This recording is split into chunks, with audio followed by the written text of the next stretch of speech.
নমস্কার। গল্প স্বল্পর আসরে আপনাদের সবাইকে স্বাগত। আমার আজকের গল্প আর একদিন, আশাপূর্ণা দেবীর লেখা। ওদের ভালোবাসাটা তাহলে এমন কিছু নভেলই ভালোবাসা ছিল না। উভয় পরিবারের বন্ধুত্ব বন্ধনের সূত্রে, প্রায় পারিবারিক প্রথার মতোই দুবারই ছেলে মেয়েদের মধ্যে ছেলেবেলা থেকে যে সহজ প্রীতির সম্বন্ধ গড়ে ওঠে সেইটুকুই, তার বেশি নয়। এদের ছেলেরা ওদের সাথে ঘুরে ওড়াতে গেলে অথবা ওদের ছেলেরা এদের উঠানে মার্বেল খেলতে এলে কেউই যেমন দোষের বলে গণ্য করতো না, তেমনি গণ্য করতো না এ বাড়ির অলকা ও বাড়ির অশোককে দুখানা রুমাল সেলাই করে দিলে, অথবা ও বাড়ির অশোক এ বাড়ির অলকাকে একখানা বই প্রেজেন্ট করিয়ে। শুধু এইটুকু সুযোগের অবসরে যতটুকু আর যেমন ভালোবাসা সৃষ্টি হওয়া সম্ভব। উপহারের বইতে খিদের চাহিদা মেটে না। অশোকের ডিউটি ছিল যেন তেন প্রকারের অলকাকে বই যোগান দেওয়া, কিন্তু বইয়ের পোকাকে বই জগিয়ে পুলিয়ে উঠতে কে পারবে? অশোক বলে, তোর জন্য দেশে আরো 2-4টে লাইব্রেরি মেম্বার হতে হবে। মাত্র 2টো লাইব্রেরির বইতে কুম্ভকর্ণের ক্ষুধা মেটা শখ। অলকা রেগে বলতো, কুম্ভকর্ণ টর্ণ যা খুশি বলবে না বলছি অশোকদা, তাহলে আর তোমাদের বাড়িতে নিয়ে আসবো না। অশোক হেসে বলতো, না এসে পারবি? কেন পারবো না? বাড়িতে কালীসিংহের মহাভারত আছে, তাই পড়বো বসে বসে। ভালো ভালো, অশোক কৌতুক হাস্যে মন্তব্য করত। খুব ভালো, ঈশ্বর তোকে সম্মতি দিয়েছেন দেখে বড় আনন্দ হচ্ছে। সত্যি তো, কেন মিথ্যে কতগুলো নভেল নাটক পড়ে উচ্ছন্ন যাবি? পরিণীতা করে কত হয়ে যাচ্ছিলি, এনেছিলাম, যাক গিন ফেরত দিয়ে দেবো। ব্যাস, আর রক্ষে থাকতো না, হই হই করে উঠতো অলকা।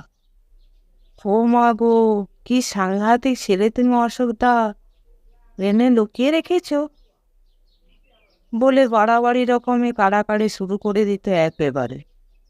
সম্ভব অসম্ভব এমন সব জায়গা তছনছ করে খুঁজত যে গুছিয়ে দিতে তাকেই আবার 1 ঘন্টা খাটতে হতো।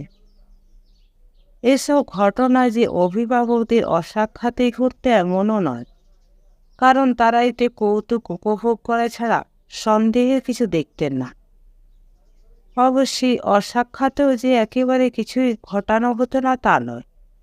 ধরো, সেই একটি দিনের কথা, বোধ হয় সে একটা প্রথম বৈশাখের এলোমেলো বিকেল। অশোক তদব্যস্ত হয়ে এসে অলকার মাকে প্রশ্ন করে, অলকা কোথায় গেল মাসিমা? কালকে বেচারা অনেক খেটে খুটে একগাদা বইয়ের আর লিস্ট করে দিয়ে এলো আমায়, আর আমি সেটি। বুঝলেন মাসিমা, সোজা পকের সুতো ধোবার বাড়ি। উফ, শুনলে যা হাত পা আছড়াবে। গেল কোথায়? অলকার মা আক্ষেপের স্বরে উত্তর দেন, আর কোথায়? বিকেল হলে কি আর মেয়ে টিভি দেখবার যে থাকে? সেই ছাতে উঠে বসে আছে। অশোক বলিলেন, মাটি পড়েছে, সাথে এখন কে যাবে বাবা? থাক, ওর বই আর আসছে না, রেখে মরবে আর কি। অলকা, এই অলকা!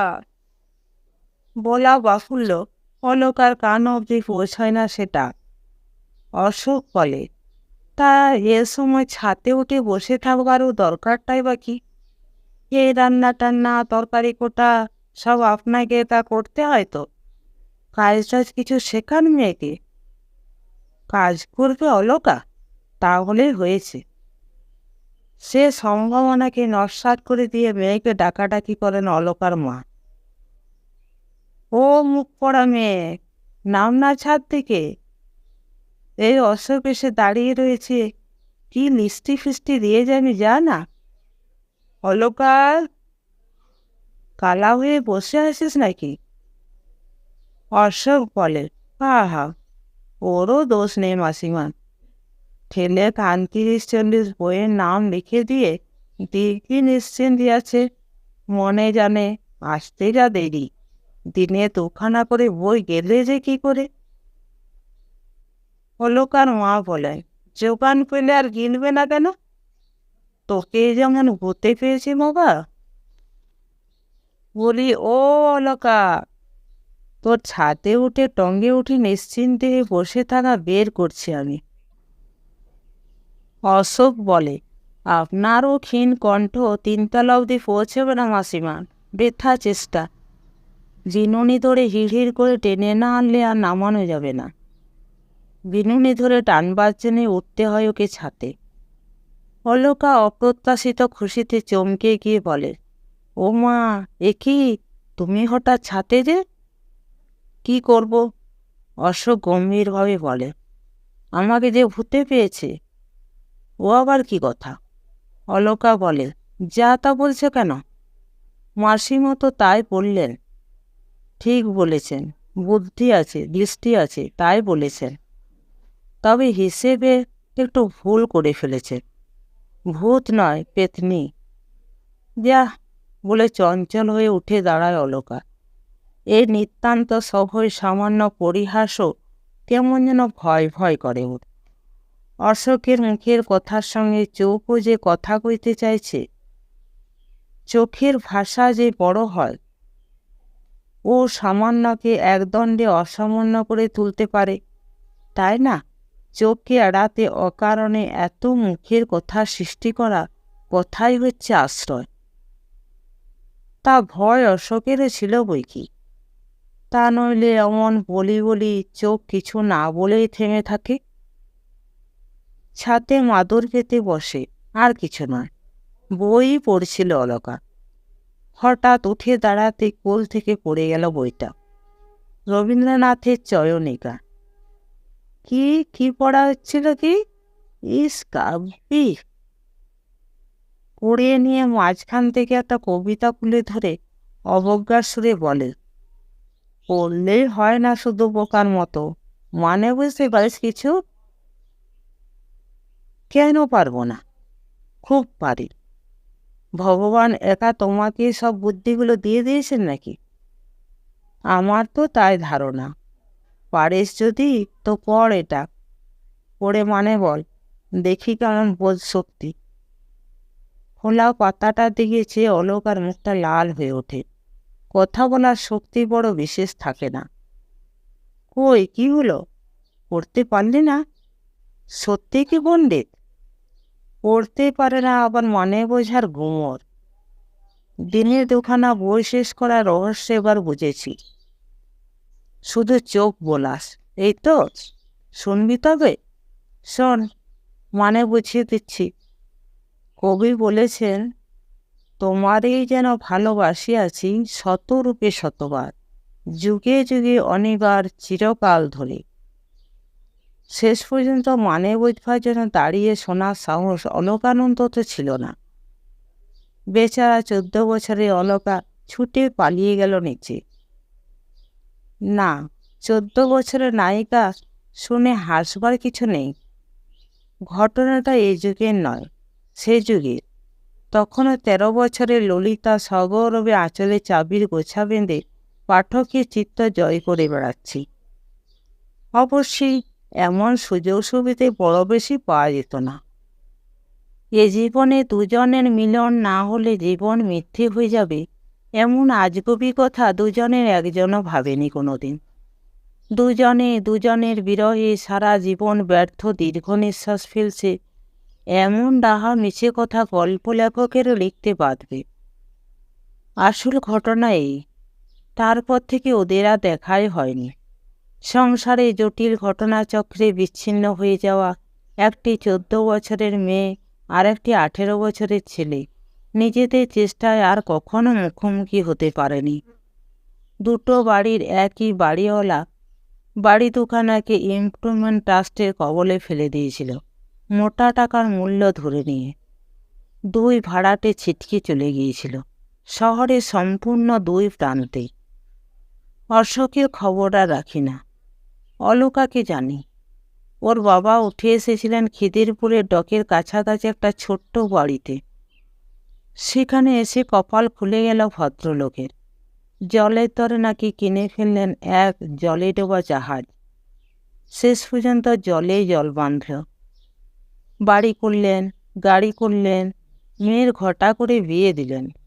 বিয়ে রাত্রে ওরা এলো দমদম থেকে নেমন্তন্ন খেতে। শুধু অশোকের আশা হলো না, তার তখন নাকি সামনে বিয়ে এক্সামিন। নেমন্তন্ন খাওয়ার মতো বাজে কাজে সময় নষ্ট করবার সময় কোথায়? 24 ঘন্টায় তো পড়ছে ঘরে খিল দিয়ে।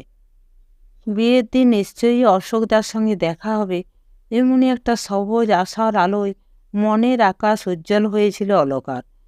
বিয়ের দিন পর্যন্ত অশোকদার সঙ্গে দেখা হলো না। এই নৈরাশ্যের মেঘ নিয়ে দাম্পত্য জীবনের শুরু। সুন্দর স্বভাব স্বামী, স্নেহে প্রেমে ক্ষমায় মহান, হাসি খুশি চঞ্চল, সদ্যোন্বেষিত কিশোরী হৃদয় দ্বিধাগ্রস্ত হবার অবকাশই পেল না। সুখে সৌভাগ্যে আলোকিত হয়ে উঠল সে জীবন। শুধু নীল আকাশের কোণে একখণ্ড হালকা মেঘের মতো লেগে রইল ওই নৈরাশ্যের মেঘটুকু। বছরের পর বছর কাটে, কৌশল ভরে ওঠে যৌবনের উজ্জ্বলতায়। যৌবন শান্ত হয়ে আসে অনিবার্য পরিণতির গাম্ভীর্যে। আজকে 40 বছরের বিজ্ঞ অলকার মধ্যে 14 বছরের সে বুদ্ধিহীন মেয়েটাকে আবিষ্কার করতে যাওয়া পাগলামি। ওর নামটা যে অলকা, এ কথাও আর সহজে মনে পড়ে না। ওর নিজেরও নয়, নামের দরকারই বা কবে পড়েছে। তবু রয়ে গেছে একটা হাস্যকর পাগলামি, দীর্ঘকালের অর্থহীন অভ্যাস, সময়ে অসময়ে অকারণে একবার মনে করা, আর কখনো দেখা হলো। কিন্তু এও এক অদ্ভুত, ভাবলে কি যে আশ্চর্য লাগে অলকার। এই সুদীর্ঘকালের মধ্যে দৈবাৎ কখনো কোনোদিনও কি দেখা হয়ে যেতে নেই? ভাষা জগতে তাহলে অপ্রত্যাশিত, আকস্মিক, সহসা এসব শব্দগুলো আছে কেন? সহসা দেখা হয়েও কি যায় না কারোর সঙ্গে? বহুদিনের অদেখা, পরিচিত, স্বল্প পরিচিত, বাঞ্ছিত, অবাঞ্ছিত কত লোকের সঙ্গে তো দেখা হয়ে যায় যখন তখন।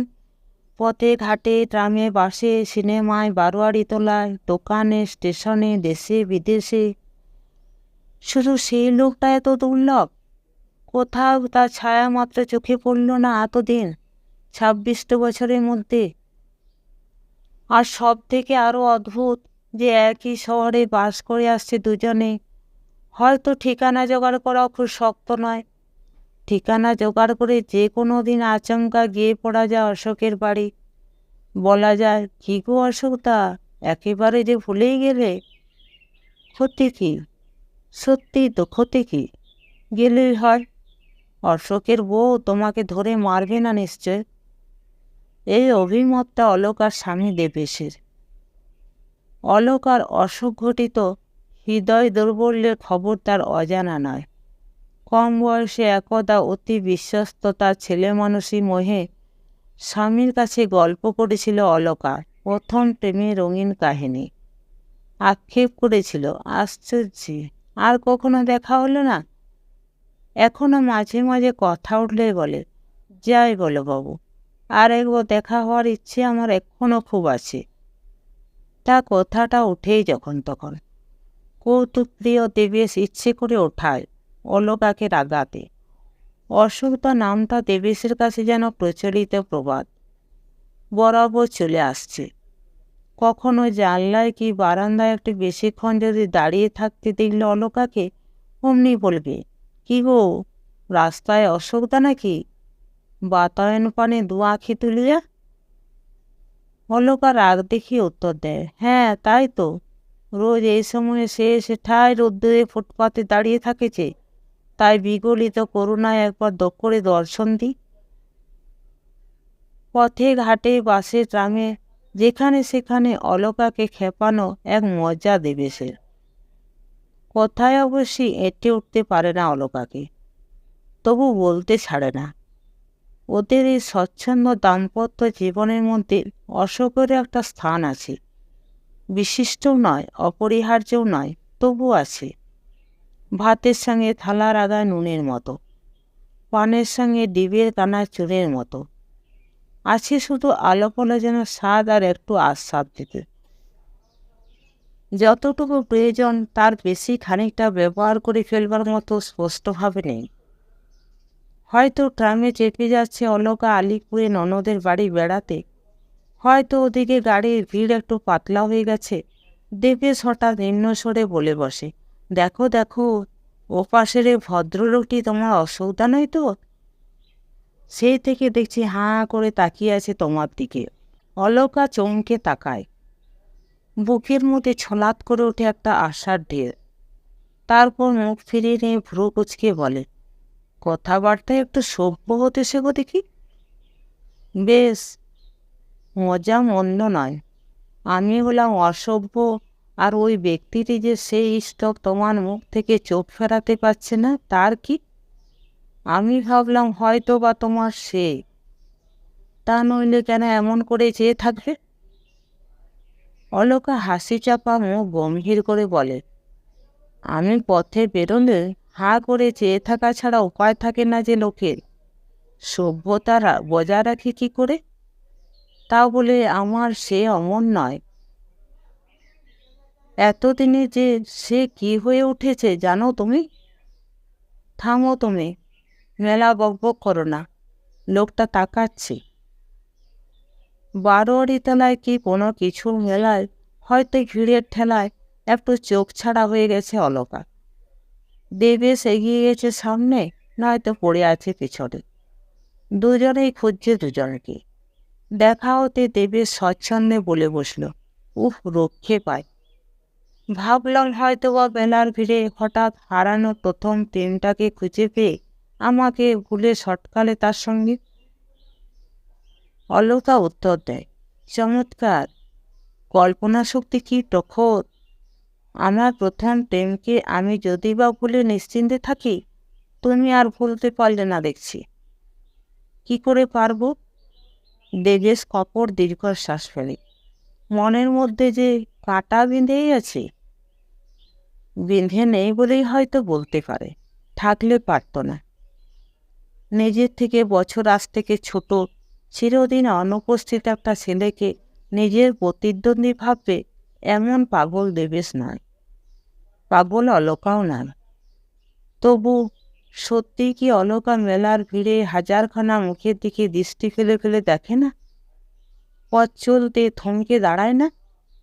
সিনেমায় থিয়েটারে গিয়ে ফেরার সময় রসবাহু, ভিড় কমো বলে দাঁড়িয়ে থাকে না সিঁড়ির এক ধারে, শেষ দর্শকটি চলে যাওয়া পর্যন্ত? দেবেশ অনুযোগ করলে বলে, হোক গে, 2-4 মিনিটে কি রাজা হয়ে যাবে? ঠেলাঠেলি দেখতে পারিনি। এ একটা নেশা, বোধ করি অভ্যাসের নেশা। তাছাড়া আর কি? খেপার পরশ পাথর খোঁজার মতো। হয়তো সংসারে সহস্র বন্ধনের পাকে পড়ে গেলে এ নেশা কবে ছুটে যেত। কিন্তু সে অবসর হলো কই? নিঃসন্তান জীবন। জীবনের চেহারা আর বদলাতে পেল না, বরাবর একই রকম থেকে গেল। নিঃসন্তান দম্পতি সর্বত্র প্রায় একসঙ্গে ঘোরাফেরা। দেবেশের মামাতো বোনের বিয়ে উপলক্ষে সকালের গাড়িতে চলেছে দুজনে চন্দননগর। সেকেন্ড ক্লাস একখানি কামরায় উঠে গুছিয়ে বসে দেবেশ প্রথম কথা কয়, হ্যাঁ গো, ওদের বিয়েতে দেওয়া শাড়িখানা ভুলে ফেলে আসনি তো? এসেছি। কি সর্বনাশ, তাহলে উপায়? উপায়ের অভাব কি? চন্দননগর তাঁতের শাড়ির জন্য বিখ্যাত। তার মানে গিয়ে আবার একটা কিনতে হবে? ভুলে ফেলে এলে অবশ্যই হতো। কিন্তু থামো তো তুমি, খবরের কাগজখানা সঙ্গে নিতে বলেছিলাম, নিয়েছিলে? তা নাওনি।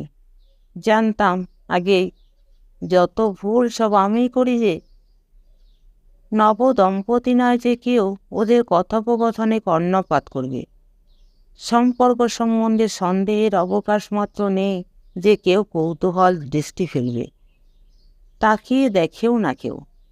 শুধু বোধ করি খবরের কাগজ কথাটা উচ্চারিত হতে একেবারে কোণের দিকে যে ভদ্রলোক একখানা খোলা খবরের কাগজে নাক ডুবিয়ে বসেছিলেন, তিনি কাগজখানা আর একটু বাগিয়ে ধরে নড়ে চড়ে কিছু গুছিয়ে বসেন। বোধ হয় মনে মনে আশঙ্কিত হন, এই রে, চাইবে না তো? মুখটা স্পষ্ট দেখা যাচ্ছে না, তাই মুখের ভাব বোঝা যায় না। কাগজের উপর জেগে আছে শুধু ভ্রুর উপর থেকে তেল চকচকে টাকওয়ালা মাথাটি। কর্তাগিন্নিতে রেচি গলায় সাবধানে কথা চলে। লোকটাকে যেন কোথায় দেখেছি। লোকটার আর কতটুকু দেখতে পাচ্ছ? মুখচন্দ্র তো কাগজের আড়ালে। তাহলে হাত পা কপাল ভ্রু সবটা মিলিয়ে কেমন যেন চেনা চেনা লাগছে। দেখো, আবার তোমার অসুখ দেখি না। চিরাচরিত ধরনে মিটিমিটি হাসে দেবেশ। অলকা নিচু গলায় হেসে ওঠে। সত্যি যা বলেছ, ওই টেকু বুড়োটা নইলে আর অসুখটা কি হবে? দেখাতে তো আর পারলাম না কখনো। কপাল আমার! কি ফাইন চুল তার জানো, রেশম হার মানে। প্রেমে পড়েছিলাম কি আর অমনি? আহা, সে কৃষ্ণকুঞ্চিত কেশদাম এখনো টিকে থাকবে তা মানে কি? না, একবারে গড়ের মাঠ হয়ে যাবে। তুমি হিংসির জ্বালায় তা চাও আর কি। একটু চুপচাপ। চটফুটে দেবেশ আবার কথা কয়ে ওঠে, আচ্ছা, কাগজখানা চেয়ে দেখব একবার। কিছুক্ষণ নিস্তব্ধতার পর আচমকা এ কথায় চমকে ওঠে অলকা। কে জানে এতটাই বা চমকায় কেন? প্রায় বিরক্তভাবে বলে, কেন, কি এত রাজকার্যে পড়েছে কাগজে? বুঝছো না? কাগজ সরালে মুখটা পরিষ্কার দেখা যেত। আসল কথা চেক করে থাকতে একদণ্ডও পারে না দেবেশ। অলকার নিস্তব্ধতা ওর অসহনীয়। গল্প করবার মতো কিছু যখন মিলছে না হাতের কাছে, পুরনো ঠাট্টায় চলুক। অলকা রেগে বলে, যাবে তার কি? কি চতুর্বর্গ লাভ হবে তোমার ওর মুখ দেখে? দেবেশ কৃত্রিম করুণ মুখে বলে, আমার আর কি, তোমারই যদি কিছু লাভ হয়। বলছিলে কি না ওকে চিনি করে চিনতে না পারি? ভাবলাম, খবরদার বলছি, ওই বিদঘুটে কথাগুলো বলবে না আর। যখন তখন যেখানে সেখানে বললেই হলো ওই আজে বাজে কথা। এত হাড় জ্বালাতেও পারো? অবশ্য সব কথায় অপরের কান বাঁচিয়ে। সংবাদপত্র পাঠক ভদ্রলোক তখন কাগজখানা উল্টে ছোট করে ভাঁজ করে নিচে পড়তে শুরু করেছেন। অবনত মুখে সবটাই প্রায় দেখা যাচ্ছে। অলকা এক নজর দেখে নিয়ে মুখটা অন্যদিকে ফেরায়। এক্ষুনি দেবেশ হাসাহাসি শুরু করবে। সত্যিই যে একটু ভালো করে দেখে নিয়ে মনে পড়াবে কোথায় দেখেছি লোকটাকে, সে আর দেবেশের জ্বালায় হবার জন্যে। অথচ দেখিয়েছে যে কোথাও, তাতে সন্দেহ নেই। কিন্তু কবে, কখন, কোথায় কোথায় দেখেছে এইরকম গোলগাল, নেওয়াপাতি গড়ন, এমন চুকচুকে টাক? ওই অনেক চেষ্টা করে কিছুতেই মনে করতে পারে না। তবু মনে খটকা থেকে যায়। ভুরুর ওপর থেকে ফর্সা ফর্সা কপালে কালো কুচকুচে তিলটা কেমন যে পরিচয় নয়। ওরকম আর কারো দেখেছে কবে? দেবেশের আবার উস্কুস শুরু হয়। পানের কৌটোটা এসে যেত। নিজের পকেটে হাত দিয়ে দেখো, জর্দাটা। জানি না, নিজের জিনিস নিজে ঠিক করে আনতে পারো না? উফ, একেবারে যে মিলিটারি। হলো কি? দেখো, তুমি আমার কথা শুনলে না? ওই ভদ্রলোকের সুটকেসে কিন্তু লেখা রয়েছে এ মুখার্জি। মুখার্জি? অলোক একবার সামান্যতম চমকায়, তারপর গম্ভীরভাবে আউড়ে যায়। অজিত, অমল, অবনী, অসিত, অপূর্ব, অনিমেষ, অক্ষদ্দে, অজ্ঞা। অর্থাৎ কিনা এতগুলো নামের মধ্যে যে কোনো একটা নামের অধিকারী যে কোনো মুখুজ্জে পরিবারে জন্মালেই সুটকেসে মুখার্জিলিকে সঙ্গে নিয়ে বেড়াতে পারে। গাড়ি শ্রীরামপুরের কাছ বরাবর আসতে বহু আলোচিত ভদ্রলোকটি কাগজখানি পাঠ করে নিয়ে উঠে দাঁড়ান। সুটকেসটি বাঁ হাতে তুলে নিয়ে ডান হাতে পাঠ করা কাগজখানা দেবেশের দিকে বাড়িয়ে ধরে সম্পূর্ণ দেবেশের দিকে তাকিয়ে স্মিতহাস্যে আবেদন করেন, পড়বেন? ভদ্রতার বদলে ভদ্রতা। দেবেশও স্মিতহাস্যের সঙ্গে প্রত্যাখ্যান করে, দরকার হবে না, এই তো নেবে যাব এক্ষুনি। চওড়া ডাটিওয়ালা কালো ছেলে চশমা পরা ভারী সারি পুরন্ত মুখে অমায়িক হাসিটি বেশ মানানসই, দেখলে আবার যেন দেখতে ইচ্ছে করে। অমায়িক হাসি আবার প্রশ্ন করেন, যাচ্ছেন কোথায়? চন্দননগরে, মামার বাড়ি। মামার বাড়ি? ভালো জায়গায় যাচ্ছেন তাহলে। সহসা অন্ধকার যবনিকার গায়ে আছড়ে এসে পড়ল হঠাৎ জানালা খুলে দেওয়া আলোর ঝলক, বিস্মৃতির পর্দার শীতের বিদ্যুৎ রেখা। না, সন্দেহের অবকাশ নেই। অসুখী। ডান ভুরুর ওপর কালো কুচকুচে তিলটি এখনো তেমনি নির্ভুল, স্পষ্ট। একটি তিল কি তুচ্ছ? পুরোনো মুখকে চিনিয়ে দেবার পক্ষে যথেষ্ট নয়। ওই তিলটাকে অনবরত দেখতে পাচ্ছিল, তবুও অশোককে চিনতে পারেনি অলকা। এতক্ষণ সামনাসামনি বসে থেকে পারেনি পরিষ্কার মুখোমুখি তাকিয়ে। অশোক পেরেছে, কিন্তু জগতে কার কি ক্ষতি হতো যদি অশোক অলকাকে চিনতে না পারত? অলকার সঙ্গে নিতান্ত স্থূল এই রসিকতাটুকু না করলেই বা তার ভাগ্যবিধাতাকে এমন এসে যেত। অশোককে দিয়ে এই কথাটুকু না বলালে কি চলছিল না তার? কে, অলকা নাকি? অশোকদা? মৃদু অস্পষ্ট উত্তর। রেলগাড়ির অসুবিধা সত্ত্বেও নিচু হয়ে নমস্কার করে অলকা। অশোকদা?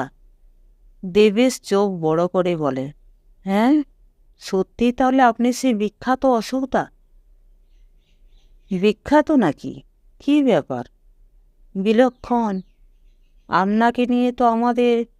ছি ছি অলকা, শেষ পর্যন্ত তুমিই হেরে গেলে।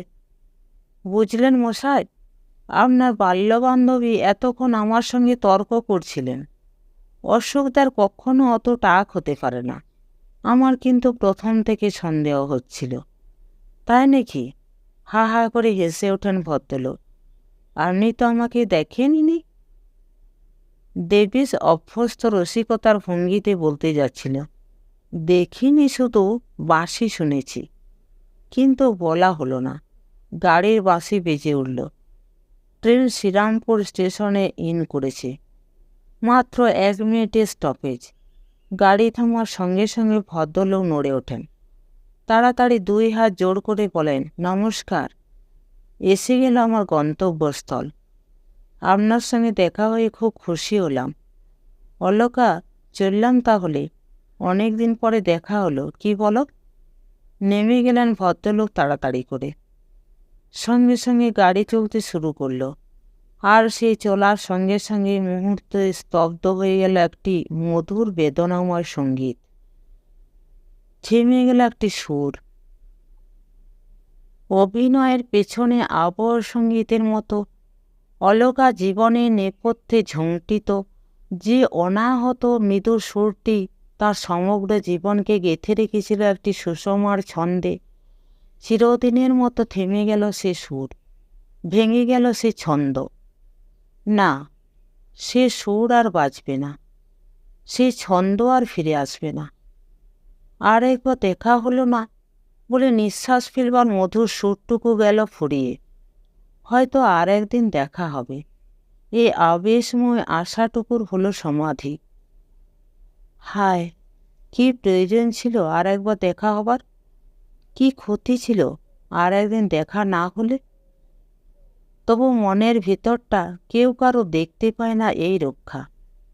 বিধাতা পুরুষের সমস্ত নিষ্ঠুরতা, সমস্ত অসৌজন্য ক্ষমা করে আসছে মানুষ, বোধ করি শুধু এই এক অপরিসীম কৃতজ্ঞতায়।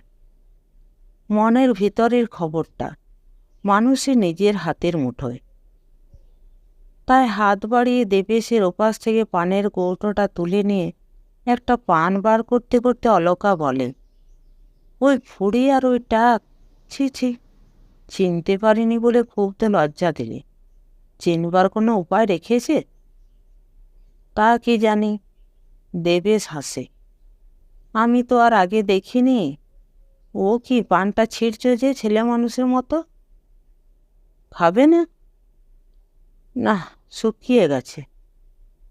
তা গেছে বই কি, নেহাতই শুকিয়ে গেছে। নইলে তুচ্ছ একটু কাজের ক্ষতি করে কিছুক্ষণের জন্য কি সহযাত্রী হওয়া যেত না? যাওয়া যেত না অলকার গন্তব্যস্থল পর্যন্ত? জরুরি কাজ। কাজ কত জরুরি হওয়া সম্ভব? নমস্কার।